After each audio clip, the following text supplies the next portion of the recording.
공군기지에서의 마지막 시험 비행을 실시하는 미공군 YA-1A 레이저 요격시험기의 모습들입니다. 원래 미사일 방어체계에서 탄도미사일을 부스터 단계에서 코일 레이저로 요격하기 위한 목적으로 B747-400F 화물기를 개조하여 개발된 YA-1A는 9회의 탄도미사일 요격시험을 성공적으로 수행하였으나 국방예산 절감의 일환으로 2010년 추가적인 도입사업이 취소, 데이비스 먼센 공군기지로 이동하여 장기보관 처리될 예정입니다. 지난 6월 초 레이저 요격시험을 성공적으로 실시하였던 보잉과 미국 미설 디펜스 에이전시는 2개월 만에 YA-1A 에어본 레이저 탄도미사일 요격기가 지난 8월 10일에도 에드워드 공군기지를 이륙, 성공적으로 레이저로 가속 중인 탄도미사일을 격추시키는 요격시험에 성공하였다고 8월 18일 미공군이 발표하였습니다. 미공군이 8월 17일 발표한 공중발사 레이저 YA-1A ABL 요격기 사진입니다. 이날 YA-1A 에어본 레이저 탄도미사일 요격기는 적외선 탐지 센서로 캘리포니아 네이블 에어 워페어 센터 웨펀즈 디비전 C 레인지의 샌 니컬러스 섬에서 발사된 미사일을 탐지하고 추적하며 고도, 기상 상태 등을 컴퓨터로 분석한 다음 저출력 요격 레이저를 발사해 미사일에 명중시켰습니다. 이날 실험은 미사일을 탐지, 추적하고 요격 레이저를 발사하는 ABL의 자료 수집을 위해 이루어졌습니다. 모의 요격 형식으로 진행되어 표적 미사일 요격에 사용된 레이저는 3개의 내장된 저출력 레이저를 사용하였으며 미사일에 정확히 맞추는 수준으로 실시되었습니다. 2007년 3월 30일 에어본 레이저가 캘리포니아 모하비 사막과 시에러 네바다 산악지대를 비행하는 모습.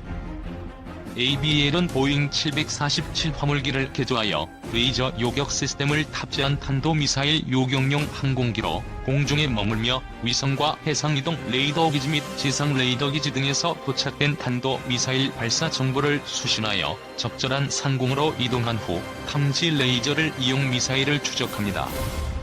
이 정보를 탑재한 컴퓨터로 분석하여 탄도미사일의 거리와 속도를 측정한 후 기수에 장착된 고출력 레이저 시스템을 발사하여 미사일을 공중에서 폭파시켜버립니다. 이 요격용 레이저 빔은 고에너지의 화학 산소 요드 레이저로 이를 3에서 5초간 발사해 미사일을 녹여 격추하며 기수의 레이저 발사기는 좌우로 선회할 수 있어 일정 범위 내에서 항공기 비행 방향에 관계없이 추적과 요격 임무를 수행할 수 있습니다. 미국이 추진 중인 미사일 방어 계획 중 하나인 공중 레이저 발사 시스템의 개발에는 38억 달러가 투입되었으며 금년 말 실제 탄도 미사일을 요격하는 시험이 실시될 예정입니다. 에어본 레이저와 비크로우이 2007년 3월 30일 시에러 네바다 산악지대를 비행하고 있습니다. 필자가 어릴 때만 해도 머지 않은 미래에는 기존의 화학 무기의 상당수가 레이저 같은 무기로 바뀔지 알았던 시절이 있었다. 그러나 실제로는 레이저 무기의 도입은 매우 천천히 진행되고 있으며 이제야 실전 배치 내지는 무게화 전 단계라고 할 수 있다. 사실 무게화되지 않은 것이 더 다행이라고 할지는 모르겠지만 현재 개발되고 있는 레이저 무기들에 대해서 이야기해보고자 한다. 1. 레이저의 간략한 설명. 일단 레이저 무기에 대해서 이야기하기 전에 레이저에 대한 기본적인 이해가 필요할 것이다. 레이저란 단어는 Light Amplification by Stimulated Emission of Radiation 의약자로 이는 유도 방출에 의한 빛의 증폭이라는 단어의 약자이다. 이는 낮은 에너지 상태에 있는 분자보다 높은 에너지 상태에 있는 분자들이 많은 비열평형 분포 상태의 물질계에서 공명하는 빛을 작용시켜 유도 방출되는 빛을 증폭하는 장치이다. 더 간단하게는 거의 단일 파장의 빛을 증폭시켜 한 방향으로 방출하는 것을 이야기한다. 레이저의 특징은 단일 파장의 빛을 한쪽으로 증폭시켜 보냄으로써 상대적으로 쉽게 산란되지 않아 먼 거리를 갈 수 있으며 높은 에너지를 집중할 수 있다는 점이다. 이런 이유로 해서 오래전부터 이 레이저는 무기로서 관심을 끌었다. 레이저 발사 장치는 크게 에너지를 공급하는 펌프 혹은 펌프 소스, 그리고 레이저의 파장 및 다른 특징을 결정하는 개인 미디엄 혹은 레이저 미디엄, 그리고 거울로 구성된 옵티컬 리저네이터로 이루어져 있다. YAG 살리드 스테이트 레이저의 개념도 CCL에 따라 복사 허용 저자 표시 저자 레케이소 퀀프 소스는 레이저의 에너지를 공급하는 역할을 하는데 아주 다양한 전기 방전 장치부터 플래시 램프나 아크 램프 등이 쓰일 수 있다. 예를 들어 YAG 레이저의 경우 제논 플래시 램프를 사용한다. 어떤 펌프 소스를 사용할 것인지는 사실 미디엄의 종류에 따라 달라지게 된다. 개인 미디엄은 여러 종류가 있다. 액체, 고체, 기체 혹은 반도체 모두가 미디엄이 될 수 있으며 그 종류에 따라 다이 레이저, 가스 레이저, YAG 레이저, CD 등에 사용되는 반도체 레이저 등으로 나눌 수 있다. 고체 중에는 YAG를 비롯한 크리스탈 형태의 개인 미디엄 등이 있는데 흔히 레이저에서 사용되는 크리스탈이라고 하면 이것을 의미한다. 경우에 따라 사파이어 같은 보석도 사용할 수 있다.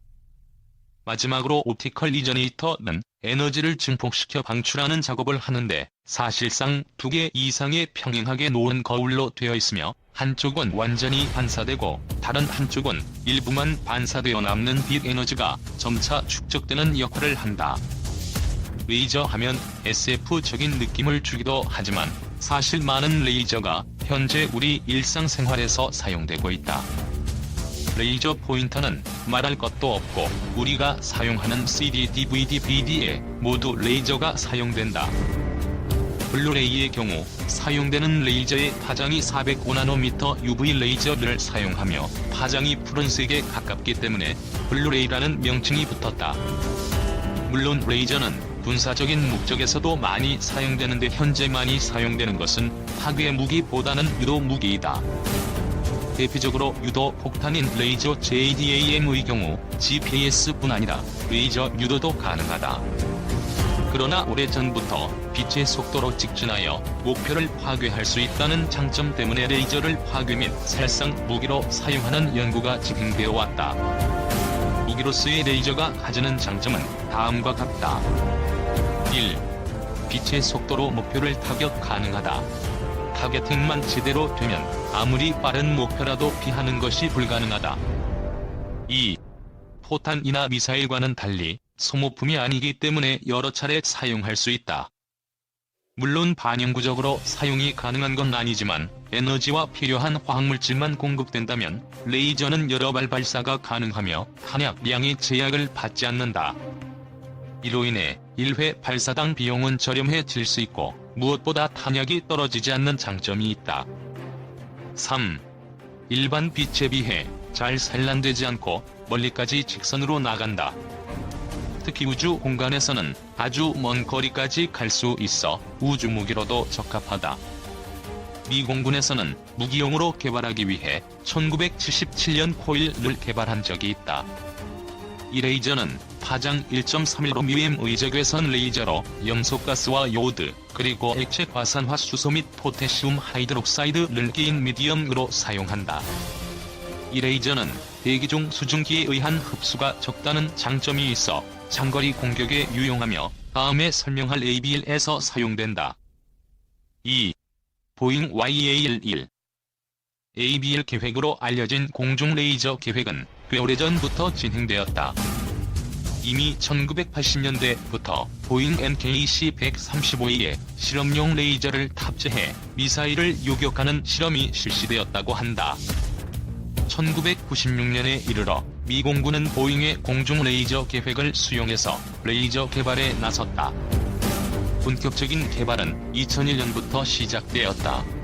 여기에는 보잉뿐 아니라 노스롭 그루만, 록히드 마틴 등이 참여했으며 보잉은 기체, 노스롭 그루만은 코일, 록히드 마틴은 노즈 터렛 및 화력 제어 시스템을 공급했다. 2001년에 에어 인디아에서 퇴역한 보잉 747-200을 이용해 레이저 장착 및 시스템 장착 실험이 시행되었다. 실제 기체는 보잉 747-400F를 사용했으며 여기에 기수 부분에 레이저 터렛을 장착하고 기체 내부의 화력 제어 시스템과 레이저 본체, 전력 시스템 등을 탑재했다. 이 시스템은 YAL-A1이라고 불리웠으며 그 목표는 전술 탄도미사일을 부스트 단계에서 요격하는 것이다. 여기에 쓰이는 코일에 대해서는 앞서 설명한 대로 눈에 보이지 않는 적외선 파장대의 레이저로 가시광 영역 레이저에 비해 물체를 파괴하는 데 유용하다. 시험 비행 중인 보잉 YA-11A 기수 부분에 설치된 레이저 터렛의 모습이 인상적이다. 기수 윗부분에는 추적 레이저가 탑재되어 있다. YA-11A의 최초 발사 시험은 2007년이었다. 이후 수차례의 발사 시험이 있었는데 모두 목표를 정확히 타격하는 정도였다. 2010년 2월 11일 실제로 하늘을 나는 상태에서 YA-11A는 표적 미사일을 명중시키는 실험에 나섰다. YA-11A는 첫 번째 발사된 액체 로켓을 사용한 탄도 미사일의 경우에 실제 목표물을 파괴시키는 데 성공했으며, 두 번째 발사된 고체 엔진 미사일의 경우 명중하긴 했지만 파괴시키는 데는 실패했다. 고체 로켓의 경우 액체보다 파괴하기 힘들다고 한다. 위의 영상에서 보이지 않는 레이저를 보이게 하기 위해 특수한 영상 처리를 했는데 아무튼 의도했던 실험은 성공했다고 한다. ABL은 부스트 단계에서 탄도미사일을 요격하기 위해 개발된 것이다. 그 거리는 액체 연료 대륙간 단두탄의 600km, 고체 연료 ICBM의 경우 300km 정도라고 한다. 그러나 실제 레이저 무기를 배치하려고 보니 이론과는 달리 만만치 않은 문제들이 노출되었다. 우선 부스트 단계에서 로켓을 파괴해야 하다 보니 생기는 문제가 있었다. 이로 인해 요격이 가능한 시간이 매우 짧다는 것이 첫 번째 문제였으며, 두 번째는 멀리서 발사되는 미사일을 요격하기에 ABL의 사정거리가 불충분하다는 것이다. 더군다나 코일 레이저는 화학 레이저로 많은 화학 물질을 소모하는 문제가 있어 실제로 1회 비행 시 발사 가능한 레이저의 횟수는 20회 정도이며, 약한 미사일의 경우에만 출력을 낮춰 40회 발사가 가능했다. 이는 탄약량에 제약이 없는 레이저의 장점을 쉽게 상쇄시키는 단점이었다. 여기에다 지금까지 총 비용이 50억 달러나 소모되는 등 비용도 급상승해서 ABL의 유용성에 대한 의문이 제기될 수밖에 없었다. 아마 좀 더 강력하고 저렴한 차세대 레이저를 개발해야 할지도 모르는 상황이다. 현재까지 ABL은 테스트 단계에 있으며 본래 계획은 2017년 배치였으나 현재로서는 어찌 될지 확실치는 않은 상태다. 보잉 YA-11A를 이용한 전략 레이저포 발사 실험의 첫 성공. 글로벌 항공 소식. 보잉과 미 미사일 방위청은 8일 B747기를 개조한 YA-11A 실기를 이용해 공중 발사형 전략 레이저 무기인 에어본 레이저의 고출력 레이저포의 지상 발사 실험에 성공했다고 발표했다. 실험에 관한 자세한 것은 알려지지 않았지만 보잉에서는 10개월에 걸친 작업 끝에 고출력 레이저포를 B747기에 탑재 완료해 레이저포를 사용한 첫 지상 발사 실험을 했다고 밝혔다. 보잉에서는 향후 지상에서의 레이저 발사 실험을 계속한 후 내년에는 비상 중인 미사일을 파괴하는 실험 단계로 이행할 예정이라고 한다. 에어본 레이저는 전략 미사일 방위 구상의 일환으로서 비행 중인 항공기로부터 탄도미사일을 요격하기 위해서 개발이 진행되고 있는 전략 레이저 무기 시스템으로서